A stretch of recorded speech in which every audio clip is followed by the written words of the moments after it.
Hello friends, कैसे हैं आप सब लोग। उम्मीद करती हूँ अच्छे होंगे और स्वस्थ होंगे। मैं डॉक्टर प्रीति आप सबका अपने चैनल में बहुत बहुत स्वागत करती हूँ। फ्रेंड्स, आज हम बात करेंगे आंखों में होने वाली छोटी छोटी जो फुंसियाँ जो गांठें हो जाती हैं उसके बारे में। उसे हम कहते हैं स्टाई।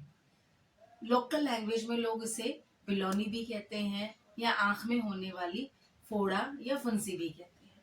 सबसे पहले बात करेंगे कि ये स्टाई होती क्या है, क्यों होती है, क्या रीजंस हैं, क्या सिम्टम्स हैं, और सबसे एंड में हम डिस्कस करेंगे इसकी होम्योपैथिक मेडिसिन के बारे में। और अगर आपको ये स्टाई बार बार हो रही है, रिकरेंट हो रही है, तो उसका भी इलाज हम एंड में डिस्कस करेंगे। तो चलिए शुरू करते हैं। सबसे पहले, अगर आप मेरे चैनल पर नए हैं और आपने अभी तक मेरा चैनल सब्सक्राइब नहीं किया है, तो पहले आप मेरे चैनल को सब्सक्राइब कर लें। साथ में ही बेल आइकन को भी प्रेस कर दें ताकि मेरे वीडियोस के नोटिफिकेशन आप तक आते रहें। तो चलिए आपको बता देती हूँ कि स्टाई होती क्या है। हमारी आंख में दो लिड्स होती हैं, एक अपर आईलिड और एक लोअर आईलिड। अपर आईलिड और लोअर आईलिड स्टाई जो है दोनों ही आईलिड में हो सकती है। स्टाई जो है वो दो तरह की होती है, इंटरनल और एक्सटर्नल। स्टाई असल में होता क्या है, हमारी जो बॉडी है उसमें सेबेशियस ग्लैंड्स होती हैं, आप सबको पता होगा। हमारी आंख में भी होती है। हमारी आंख में जो एक ग्लैंड होती है उस ग्लैंड की ब्लॉकेज हो जाती है। सीबम से ब्लॉकेज हो जाती है, डर्ट से ब्लॉकेज हो जाती है, और उसमें फिर बैक्टीरियाज का इन्फेक्शन हो जाता है। तो उसकी वजह से आंख में ये बिलोनी या ये फोड़ा या फुंसी हो जाती है। अब ये दो तरह की कैसे होती है, इंटरनल या एक्सटर्नल। इंटरनल यानी कि जब ये आईलिड के अंदर की तरफ होती है तो हम इसे इंटरनल स्टाई कहते हैं, और जब ये बाहर की तरफ होती है तो हम इसे एक्सटर्नल स्टाई कहते हैं। दोनों ही स्टाई पेनफुल है, दोनों में ही बहुत ज्यादा दर्द होता है, दोनों में ही कई बार पस बन के और पस पंचर होता है और फिर स्टाई ठीक होती है। कई बार उन जो स्टाई हमारी आंखों में बनती है उनकी गांठें भी रह जाती है। हर किसी ने अपनी लाइफ में कभी ना कभी स्टाई वाली फेज से जरूर गुजरा होगा, हर कोई। और हर किसी ने देखा होगा कि भाई आंख में जब ये होती है तो कितनी ज्यादा पेनफुल होती है। जनरली ये बड़े बूढ़े बच्चे किसी में भी हो सकती है, लेकिन बच्चों में ज्यादा देखने को मिलती है। बिकॉज इसका रीजन क्या है, एक इन्फेक्शन होने का रीजन है कि डर्ट और बैक्टीरिया। डर्ट और बैक्टीरिया सबसे ज्यादा बच्चे कहाँ से आते हैं कि अगर वो हाइजीन मेंटेन नहीं कर रहे हैं या गंदगी है बहुत ज्यादा, मिट्टी है उससे। तो बच्चे पार्क में खेल रहे हैं, खेलते खेलते मिट्टी के हाथ ली, आंखों पे लगा लिए, कहीं भी टच किया, कुछ भी गंदा छुआ और आंखों पे लगा लिया। तो उससे क्या होता है, बच्चों में इस तरह के इन्फेक्शन आने के चांसेस काफी ज्यादा रहते हैं। बिकॉज बड़े थोड़े से स्पेशली कोरोना के बाद थोड़े ज्यादा जागरूक हो गए हैं, तो वो इस चीज का थोड़ा ख्याल रखते हैं, हाइजीन को प्रॉपर मेंटेन करते हैं। लेकिन बच्चे तो बच्चे हैं, वो तो नहीं ध्यान रखते, कई बार याद भी नहीं रहता, बच्चे गलती से हाथ लगा लेते हैं, आंख में खुजली हुआ तुरंत गंदे हाथों से खुजली कर लिया, तो उससे वो इन्फेक्शन हो जाता है।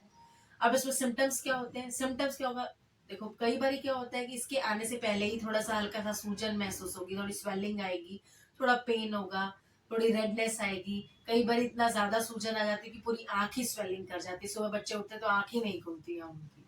उसके बाद अगर 2-3 दिन तक छोड़ दें इसे, तो इसमें धीरे धीरे पस की फॉर्म बनने लगती है। इसमें येलो कलर का डॉट दिखेगा पूरी स्वेलिंग के बीच में, और धीरे धीरे वो पस बनेगा, फिर वो पस पूरा बंद करके पूरा पंचर होगा, वो पूरा पस निकलेगा, और फिर आपकी स्टाई जो है वो ठीक हो जाएगी। यानी कि मेरे कहने का मतलब है कि अगर आप दवाई नहीं भी लेते हैं तो भी हफ्ते 10 दिन में आपकी स्टाई जो है ऑटोमेटिकली ठीक हो जाती है। लेकिन कई बार ऐसा होता है कि नहीं ठीक होती है, उसकी गांठें रह जाती है, तो उसके लिए फिर हमें ट्रीटमेंट की जरूरत पड़ती है। जनरली क्या होता है फ्रेंड्स, अगर आप डॉक्टर के पास जाते हैं तो डॉक्टर जाते हैं, या तो गांठें होती हैं तो पहले तो आपको बोलेंगे कि आप सर्जरी करा लें, वो बेस्ट ऑप्शन है, सर्जरी कराए, गांठ निकलाए और हो गया। कुछ लोग क्या करते हैं कि हम शुरू में दिखा लेते हैं डॉक्टर्स को, तो वो एंटीबायोटिक्स दे देते हैं खाने के लिए कि एंटीबायोटिक्स खाएंगे और लगाएंगे तो ठीक हो जाएगा। लेकिन ये तो एक सोल्यूशन हो गया, लेकिन अगर बच्चे को बार बार आ रहा है तो अब क्या करें। तो उसके लिए जो सोल्यूशन है वो मेरे पास है, तो मेरे साथ वीडियो के एंड तक बने रहिएगा। फ्रेंड्स, क्या होता है कि स्टाई जो है जब आ जाती है और वो पंचर हो जाती है तो ठीक हो जाती है, लेकिन कई बार उसकी वजह से गांठें रह जाती है। उस गांठों को ठीक करने के लिए आप देंगे कैलकेरिया फ्लोर 6 एक होम्योपैथिक मेडिसिन है, जिसको आप देंगे।